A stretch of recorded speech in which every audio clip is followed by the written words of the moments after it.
Bom dia, irmãos e irmãs, a graça e a paz do Senhor Jesus. Quero inicialmente dizer que nós temos a concessão da UGB para a realização do nosso retiro de carnaval. E nós estamos vendo como é que a gente pode fazer isso. Um pouquinho de grave, eu agradeço. Se faremos um retiro ou se faremos dias de confraternização. Ali nós temos campo, piscina, quadra, um auditório espetacular. E eu quero perguntar aqui, quantos irmãos gostariam de participar um ou mais dias de um encontro lá na UGB, 12 quilômetros daqui? Quantos gostariam? Levante pé alta a mão. Ok. Então, nós vamos continuar trabalhando para vermos como é que a gente vai fazer aí o planejamento desse encontro no período de carnaval. Segunda palavra que eu quero dar, irmãos, é de reconhecimento do que os nossos adolescentes e hoje as crianças fizeram. Quantos aqui receberam uma oração de uma criança e de um adolescente? Levanta a mão. Lá na galeria também. Gente, lindo demais.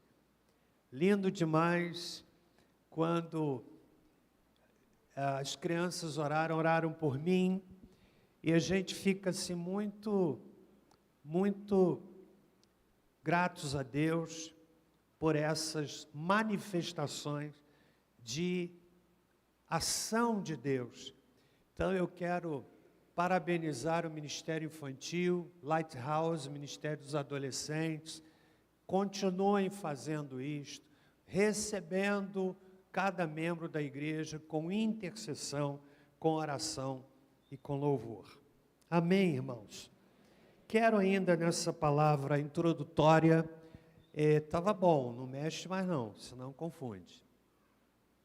Quero ainda nessa palavra introdutória, destacar aqui as presenças do pastor Sérgio, lá de Curitiba. Onde é que está o Sérgio? Ali, olha, querido colega, converteu-se aqui em nossa igreja, não é isso? Está lá na PIB de Curitiba, Igreja Batista em Bacaxeri, pastor Silvado, obrigado por sua presença, irmão do Saulo, né? Gente da melhor qualidade. E a gente louva a Deus pela presença do colega aqui. Pastor Carlos e Tássila, fiquem em pé, juntos aí com o Arthur. Olha só, que bom tê-los aqui conosco também. Deus abençoe. Tem algum outro pastor aqui nos visitando, né? Janeiro, muitas vezes, os pastores visitam as igrejas e a gente tem alegria em recebê-los aqui. Amém, meus irmãos? Nós vamos ministrar a palavra de Deus. E antes eu quero perguntar, quantos aqui estão com a Bíblia? Levante bem alto assim. Você que está com a Bíblia virtual, levanta o seu celular também. Vamos lá, mais uma vez, levanta a Bíblia assim. Muito legal. Seu povo da Bíblia, né? E hoje nós vamos dar sequência a abordagem que temos feito no livro do Apocalipse. Quero lhe convidar a abrir a sua Bíblia, Apocalipse capítulo 2, versos de 12 a 17, carta à igreja de Pérgamo, Apocalipse capítulo 2, 12 a 17, Você que veio aqui com a expectativa de ouvir a palavra de Deus, com certeza Ele vai falar ao seu coração. Leio a bendita palavra que diz assim: ao anjo da igreja de Pérgamo escreve: isto diz aquele que tem a espada afiada de 2 gumes. sei onde habitas, que é onde está o trono de Satanás.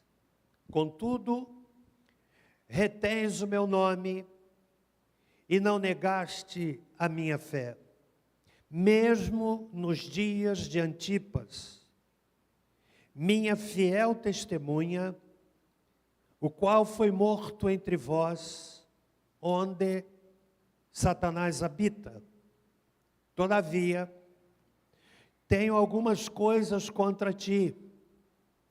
Tens aí os que seguem a doutrina de Balaão, o qual ensinava Balaque a lançar tropeços diante dos filhos de Israel, levando-os a comer das coisas sacrificadas aos ídolos e praticar a prostituição. Assim tens também alguns que seguem a doutrina dos nicolaítas. Arrepende-te, pois, senão em breve virei a ti e contra eles batalharei com a espada da minha boca. Quem tem ouvidos, ouça o que o Espírito diz às igrejas. Ao que vencer, darei do maná escondido, e lhe darei uma pedra branca, e na pedra um novo nome escrito, o qual ninguém conhece, senão aquele que o recebe. Pai amado, com muito temor, nós nos curvamos diante da Tua bendita palavra, entendendo que é a palavra do Senhor. E que ela nos fale nesta manhã. O vaso é limitado, é falho, mas a palavra é poderosa. Que toda desatenção, toda perturbação, toda distração, sejam expurgados do nosso meio. Fala conosco. Em nome de Jesus. Amém. Meus irmãos, esta é a terceira reflexão que trazemos no livro do Apocalipse. Já conversamos sobre a carta à igreja de Éfeso, e naquela ocasião demos o tema à nossa mensagem, Volta ao Primeiro Amor. Semana passada, ou no ano passado, nós trouxemos aqui uma reflexão sobre a carta à igreja de Esmirna. Intitulamos a nossa reflexão, baseada no versículo 9, conheço as tuas tribulações, ou seja, seja firme diante das dificuldades. E hoje eu quero ler a carta e analisar a carta que o Senhor Jesus Cristo manda à igreja de Pérgamo.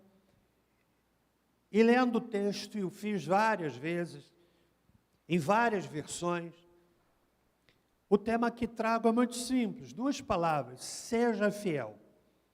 Seja fiel.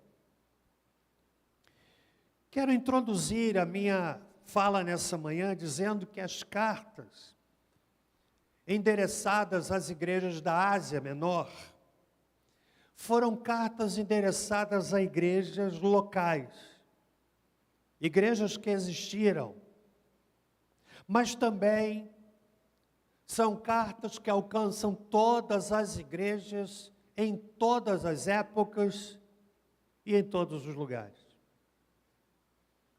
O livro do Apocalipse é um livro obscuro para muitas pessoas. Eu quero dizer nessa introdução, em primeiro lugar, que o livro do Apocalipse é revelação de Jesus Cristo. O texto do Apocalipse, no verso 1 do capítulo 1, é inaugurado com essa afirmação: revelação de Jesus Cristo. A palavra Apocalipse, ela é, na verdade, composta por duas palavras gregas e significa retirar o véu, descobrir, revelar. Portanto, Apocalipse é uma revelação de Cristo para as suas igrejas. Eu cito aqui o que disse um comentarista muito celebrado, chamado William Barclay, que diz o seguinte: o Apocalipse é notoriamente o livro mais difícil e desconcertante do Novo Testamento. Porém, indubitavelmente, também o iremos achar infinitamente mais valioso de enfrentar, até ele nos dar a sua bênção e abrir-nos suas riquezas. Portanto, quem lê o livro do Apocalipse precisa fazê-lo com a convicção de que é uma revelação de Jesus Cristo para as suas igrejas e para nós hoje. Segundo lugar, o livro do Apocalipse abençoa quem o lê e quem o ouve. É o único livro do Novo Testamento cujo autor promete bênção para quem o lê e para quem o ouve. Está aí no versículo de número 3 do capítulo 1. Bem-aventurado aquele que lê, e bem-aventurados os que ouvem as palavras desta profecia e guardam as coisas que nelas estão escritas, porque o tempo está próximo. E a terceira palavra que eu quero dar nessa introdução é que o livro do Apocalipse é um livro de esperança. Meus irmãos, capítulo final do livro do Apocalipse, o epílogo do livro, é encerrado com palavras de esperança. Eis que cedo venho. Capítulo 22, versos 7, 12 e também versículo 20. A esperança, sabermos que Deus tem o controle da história. Por mais que não compreendamos muitas coisas, esta convicção nos é oferecida pelo livro do Apocalipse. Eis que cedo venho. Deus tem o controle da história. Meus irmãos, ninguém conhece a igreja em nossas vidas mais do que o Senhor Jesus. Por todas as igrejas, ou para todas as igrejas, que estas cartas foram endereçadas, houve essa introdução. Conheço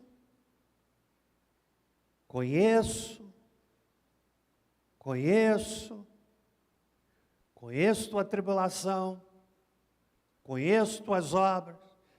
Na igreja de Pérgamo, ou para a igreja de Pérgamo, Jesus disse: sei onde habitas. E essa introdução, ela não é aleatória, porque ela introduz a palavra dizendo que aquele que faz a revelação conhece a igreja, conhece a sua vida, conhece a minha vida. E aqui, Jesus está dizendo para esta igreja: sei onde habitas. A cidade de Pérgamo, Pérgamo significa fortaleza, foi construída a 300 metros de altitude, portanto, formando uma acrópole extraordinária. foi capital da província romana na Ásia Menor por 250 anos, foi sede do primeiro templo do culto ao imperador de Roma. Nesta cidade, dentre tantas, mas nesta de forma especial, o imperador era adorado como Deus. Tinha cerca de 160 mil habitantes. Supõe-se que o nome Pergaminho deriva-se do nome desta cidade. Pergaminho, na verdade, era material desenvolvido a partir de peles de animais e utilizado para escrita, e tudo indica que originou-se na cidade de Pérgamo. Para se ter uma ideia, na cidade de Pérgamo havia uma biblioteca que guardava 200 mil volumes, e que depois essa biblioteca foi doada pelo imperador Marco Antônio à sua amante, Cleópatra, rainha do Egito. Meus irmãos, o Senhor Jesus se dirige a esta igreja. Diz o texto, no versículo 12, por favor acompanhe a sua Bíblia, como aquele que tem a espada afiada de 2 gumes. Essa expressão é uma expressão metafórica que se refere à autoridade, o mesmo que nós encontramos aqui no capítulo 1, verso 16. Tinha ele na mão direita 7 estrelas, e da sua boca saía uma espada, uma afiada espada de 2 gumes. É uma expressão que se refere à autoridade. Portanto, quando Jesus está falando à igreja de Pérgamo, ele está se apresentando como aquele que tem autoridade. A mesma autoridade que ele disse em Mateus capítulo 28, quando ressurreto, antes de voltar para junto do Pai, ele olha para a sua igreja e diz assim: toda a autoridade me foi dada no céu e na terra. Portanto, ide, fazei discípulos de todas as nações, batizando-os em nome do Pai, do Filho e do Espírito Santo. E assim, como quem tem a palavra de autoridade, o Senhor Jesus Cristo, então, passa a falar para a igreja de Pérgamo. O tema que escolhi para essa manhã, para facilitar o meu raciocínio e o seu, é caminharmos a partir dessa ideia principal: seja fiel. Seja fiel em tempo de dificuldade, seja fiel em tempo de luta, seja fiel. Então eu quero considerar essa ideia, extraindo do texto, pelo menos 3 orientações relacionadas ao tema principal. Quais são então as orientações do Senhor Jesus Cristo para a igreja de Pérgamo e que servem para nós hoje? Faço a pausa tradicional para perguntar. Estão comigo até aqui? Meus irmãos, em primeiro lugar, seja fiel a Cristo, mesmo diante das maiores lutas. Capítulo 2, verso 13. Sei onde habitas, que é onde está o trono de Satanás. Retens o meu nome, diz o versículo de número 13, e não negaste a minha fé.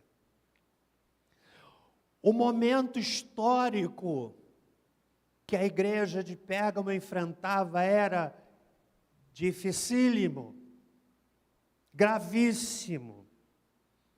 E o Senhor olha para a sua igreja não com um olhar de pena, de piedade, mas com um olhar de autoridade. E diz: sei onde habitas, retens o meu nome, e não negaste a minha fé. Seja fiel. Seja fiel diante de qualquer luta. Não permita que a sua vida espiritual seja regulada pelas circunstâncias.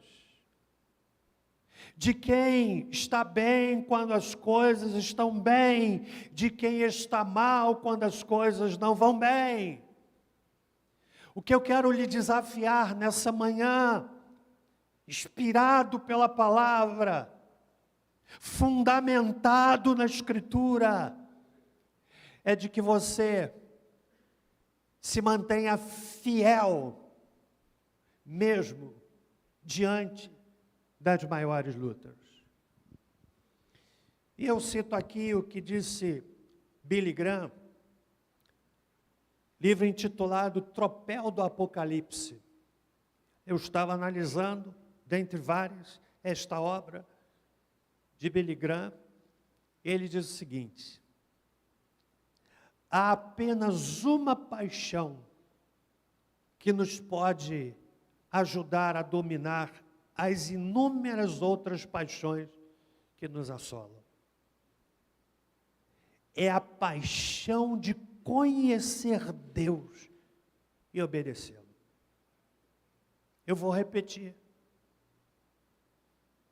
Há apenas uma paixão que nos pode ajudar a dominar as inúmeras outras paixões que nos assolam.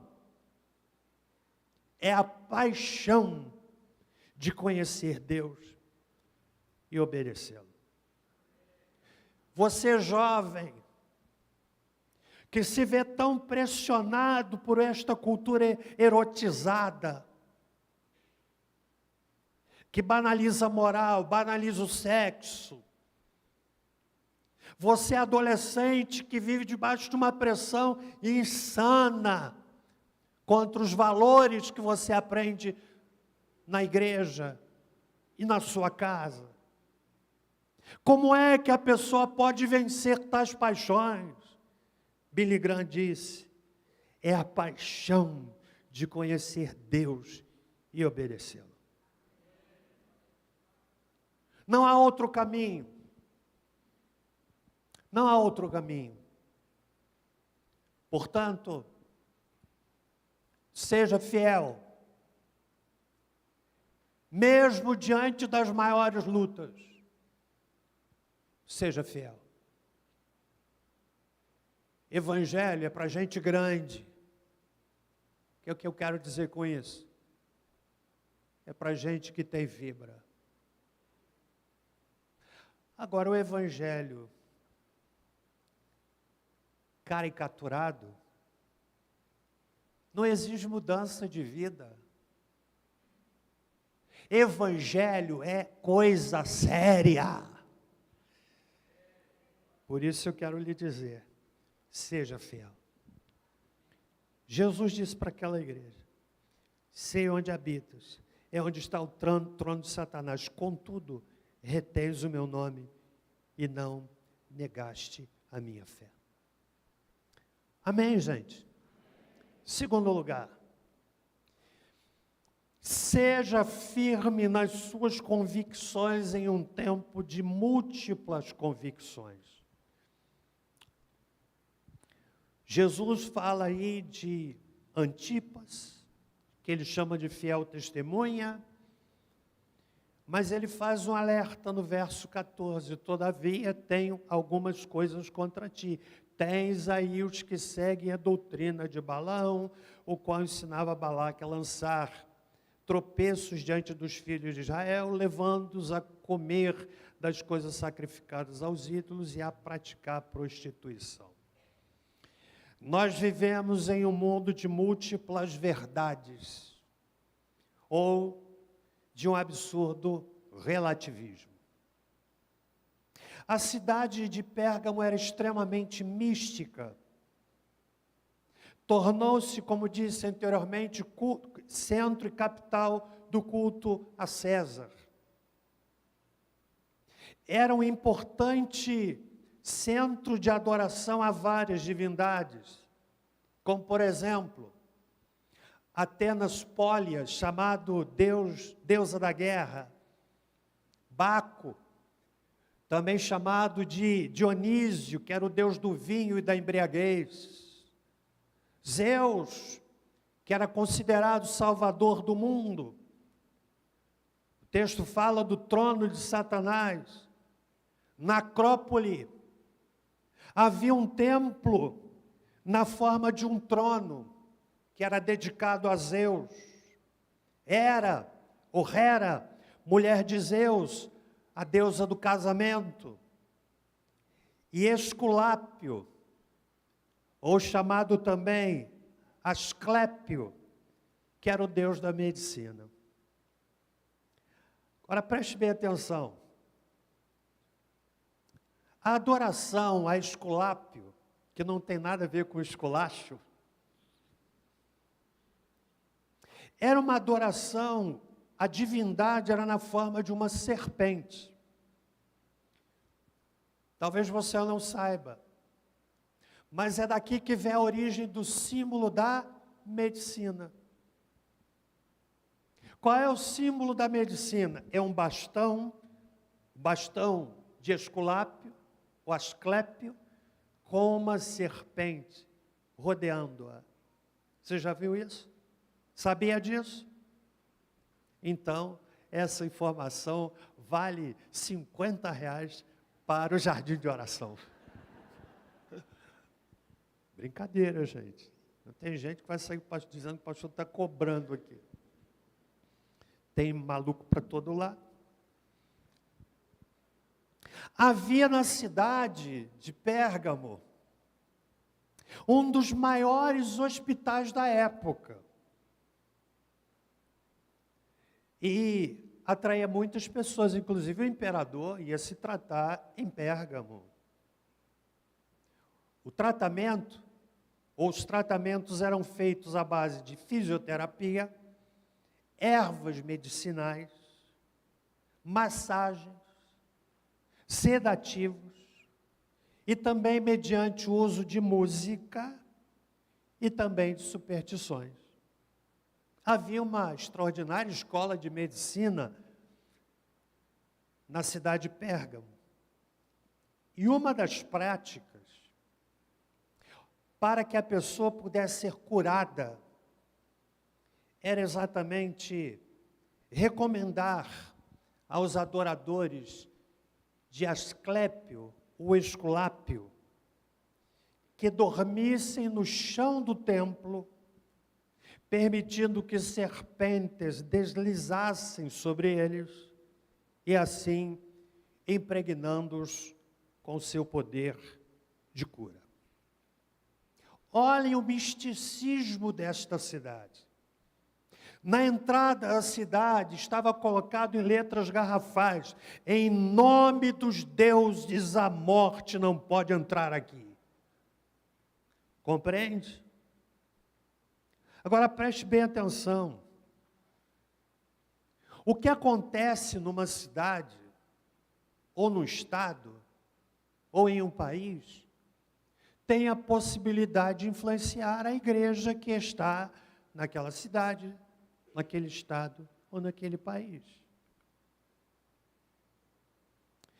E o crente que perde a base bíblica para a sua fé, abraça naturalmente expressões de fé que não têm base bíblica. Entendeu isso? O crente que perde a base bíblica para a sua fé, vai abraçar expressões de fé que não têm base bíblica. E quando eu penso no Brasil, país extremamente místico, um país cheio de crendices, não é difícil a pessoa se converter ao Evangelho, mas guarde uma coisa aqui: Quando a pessoa se converte ao Evangelho, ela precisa da instrução bíblica para mudar a sua cosmovisão do mundo. Caso contrário, ele tem uma fé evangélica, mas tem uma prática comum da sua tradição religiosa anterior.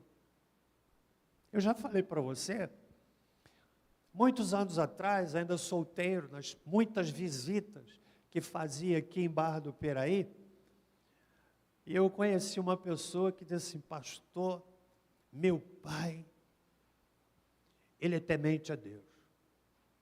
Eu perguntei: quer saber mais? Fala mais.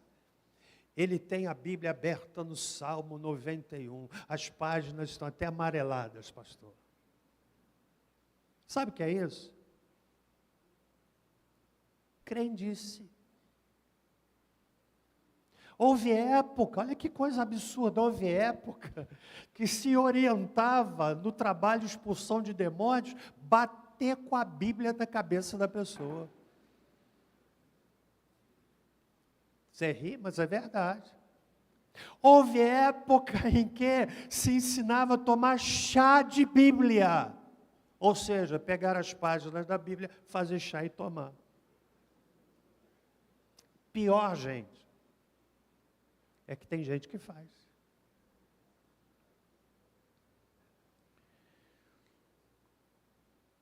O misticismo de uma cidade tende a influenciar a igreja que está nessa cidade. Já lhe contei aqui, às vezes, quando a igreja era menor, que eu ia à frente, hoje não é possível fazer mais isso, para despedir as pessoas com um aperto de mão. Coisa tão agradável. Hoje não dá mais. Imagine, com esse cenário de receio de pandemia, aí o pastor vai cumprimentar, não dá para fazer mais com esse grupo grande de pessoas. Mas eu me lembro, eu não estou falando o que aconteceu em outro estado, em outro país, estou falando o que aconteceu aqui em Barra do Piraí, nessa igreja, muitas vezes. Eu estava lá à frente cumprimentando alguém, aí tinha alguém desse lado e alguém aqui. E às vezes as duas pessoas estavam se cumprimentando, eu ia cumprimentar a outra, as mãos se cruzavam, gente, eu vi pessoas que faziam assim, como se recebesse um choque. Sabe por quê? Porque na crendice diz que não pode cumprimentar as mãos se cruzando. Pensa bem. Aí eu vi aquele crente, pá, sem contar aquele que bate 3 vezes. Sabia disso? E sem contar, gente, eu já ouvi cada história, histórias que vão ficar para um livro que um dia eu quero escrever, memórias do pastor em Barra do Piraí. Eu já ouvi de crente que mantém lá um elefante com bumbum para a porta. Como é que pode isso? Sabe o que é isso? É aquilo que Billy Graham também chama de crendismo fácil. Estão entendendo? Sim ou não? Então, nessa cidade, Jesus escreve para aquela igreja, e ele denuncia a doutrina de Balaão. Balaão foi um profeta do Antigo Testamento que tirou o povo de Deus do seu caminho para a terra prometida, levando-o para cidades e práticas dos moabitas, inimigos de Deus. Você pode ler isso em Números 22 a 24, depois no capítulo 31. Quando chegamos ao Novo Testamento, nós temos uma exortação muito contundente contra os falsos profetas. 2 de Pedro, por exemplo, do capítulo 2, versículos 14 e 16, que diz assim: tendo os olhos cheios de adultério, nunca param de pecar, iludem os incautos e têm o coração habituado à ganância, malditos. Eles se desviaram, abandonando o caminho correto, seguindo o rastro de Balaão, filho de Beor, que se apaixonou pelo salário da injustiça, mas em sua transgressão foi repreendido por uma jumenta, um animal mudo, que falou com voz humana e refreou a insensatez do profeta. Li 2 de Pedro, capítulo 2, 14 a 16. Seja fiel, seja firme nas suas convicções. O Senhor Jesus faz referência aqui a uma figura, como muitas que aparecem às vezes só com a citação do nome. Fala de Antipas, verso 13, que ele diz: minha fiel testemunha. Não sabemos muito sobre esta figura, mas os autores que li, com os quais concordo, dizem que provavelmente se trata do pastor da igreja de Pérgamo. E uma tradição diz que Antipas foi colocado dentro de um touro de metal.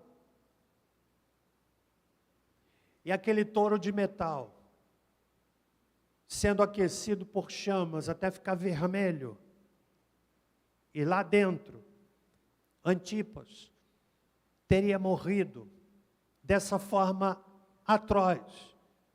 E Jesus fala e refere-se a ele dizendo: minha fiel testemunha. Seja firme nas suas convicções. Paulo disse uma ocasião, que extraordinária afirmação apologética: eu sei em quem tenho crido. Sabe o que é isso? É uma expressão de fé, mas também de confiança, de fé consolidada. Eu sei em quem tenho crido. Você sabe em quem você crê? Então, meus irmãos, minhas irmãs, sejamos firmes nas nossas convicções, em um tempo de múltiplas convicções. Por fim, amém, igreja? Amém ou não amém? Está dando para entender? Seja fiel no meio das lutas.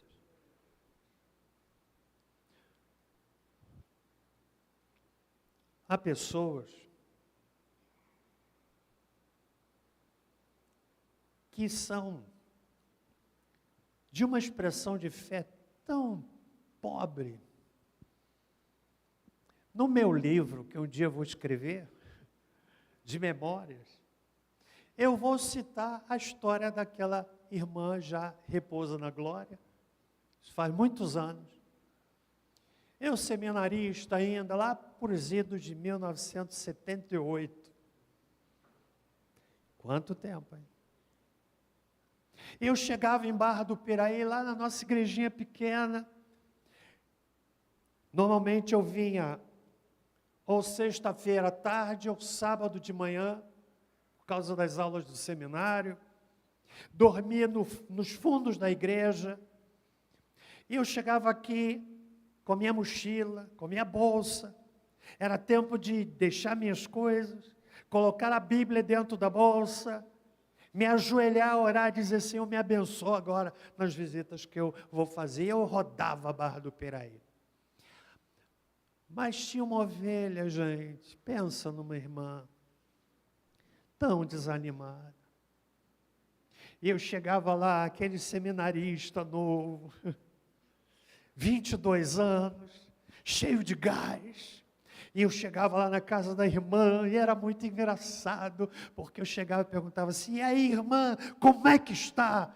E ela dizia assim: ah, pastor, está tudo tão ruim. E me vinha à mente aquela figura do desenho animado. Qual é que é? Ó vida, rosa. E eu tinha que pedir: Senhor, me renova, porque senão a gente é impregnado com isso, né? Alguém disse que uma pessoa desanimada, ela tem um poder enorme de contaminar com desânimo aquelas que a cercam. Tem gente que é tão desanimada. Está tudo ruim. não sabe contar uma benção. Estou doente, passando mal. Aí conta a lista dos remédios que toma. Não é verdade? Seja firme nas suas convicções. Mas em último lugar, 5 minutos mais para celebrarmos a ceia. Vocês estão comigo até aqui, irmãos?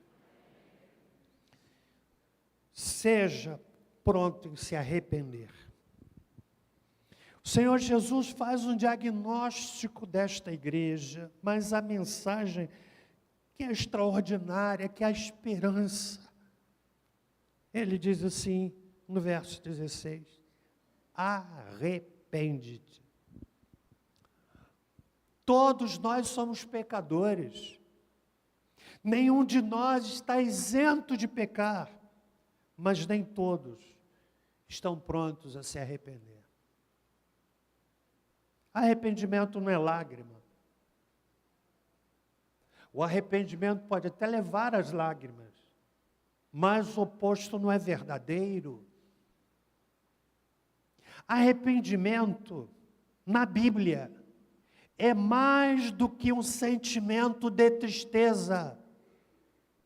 É mais do que o pesar por algo errado que foi feito. Arrependimento na Bíblia implica em restauração, restituição e reparação.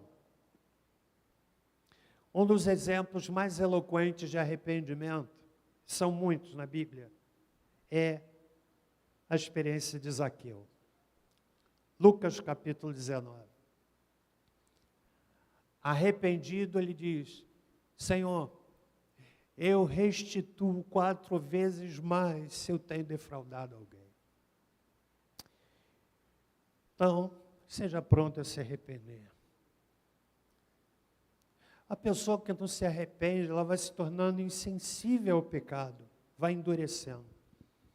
Que o Espírito Santo fala, eu não tenho a menor dúvida. Mas eu quero dizer uma coisa para você. O Espírito Santo fala a nossa consciência, fala o nosso interior. É aquela percepção íntima que nos leva a alguma ação, algum momento em que nós não agimos da forma que Deus deseja. É o Espírito Santo nos incomodando. Você já viveu isso? Mas eu quero lhe alertar para o seguinte: o Espírito Santo fala, nós ouvimos, mas se nós não atendermos, nós vamos nos tornando surdos e insensíveis à voz do Espírito Santo. E aí, amigo, se você não ouve por amor, não tem outro jeito. Deus vai falar com você de uma forma que você compreenda, que traga o seu quebrantamento. Arrepende-te. Arrepende-te.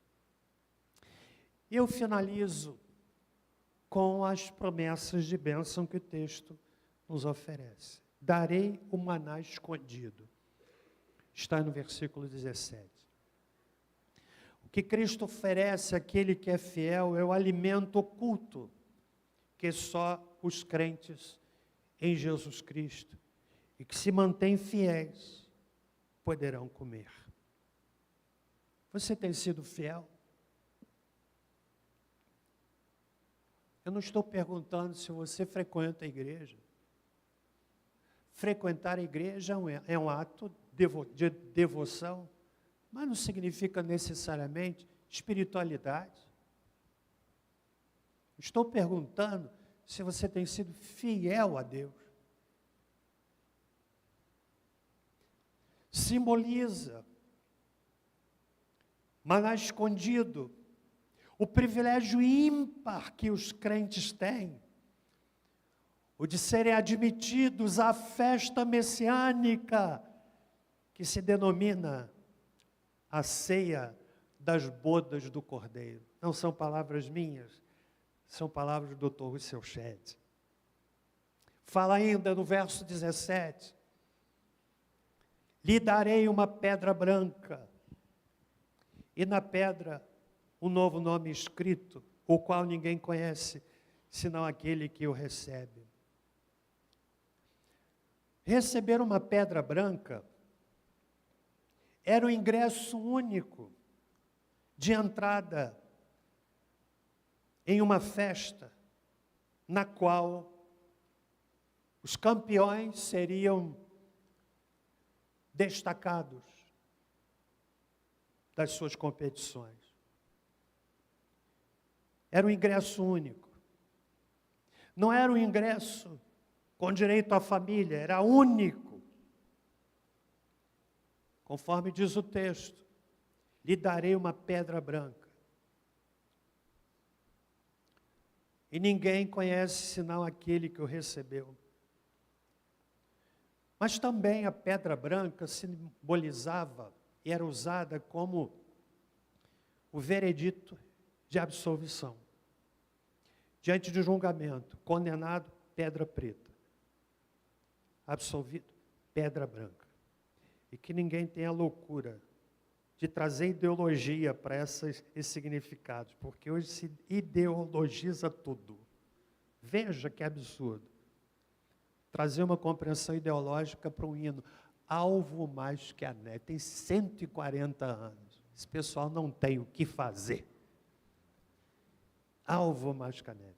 Então a pedra branca era o símbolo de que foi absolvido. Entende? Jesus está dizendo então para a sua igreja: seja fiel. Você está disposto a ser fiel? Quantos entenderam a palavra dessa manhã? Você entendeu? Se não entendeu, eu prego toda outra vez.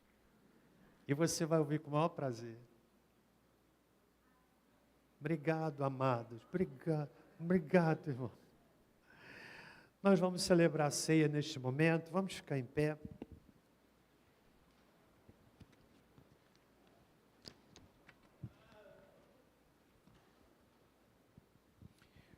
Presta